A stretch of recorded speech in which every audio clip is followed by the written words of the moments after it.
Hello everyone and welcome back to my channel, Edmond Mindaros.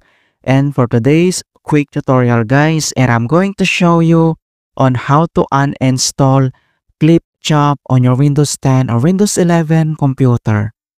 So Microsoft Clipchamp is a video editing app that's built into Windows 11 or Windows 10 and can be used to create videos for personal, work, or school use.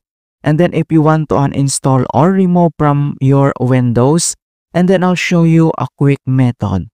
And without further ado, and let's go ahead.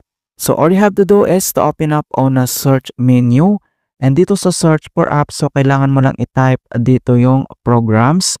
So i-type mo lang yan. And then makikita mo kaagad dito yung add or remove programs and i-click mo lang dito yung open.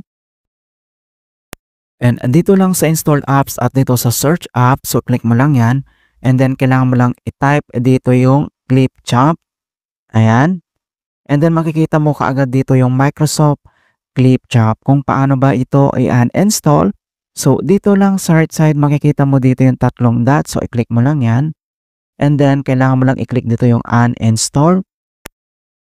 And this app and its related info will be uninstalled. And then kailangan mo lang i-tap dito yung uninstall. So click mo lang yan. And wait natin. Ayan. So makikita mo na dito na totally complete uninstall na siya. And then close lang natin tong settings.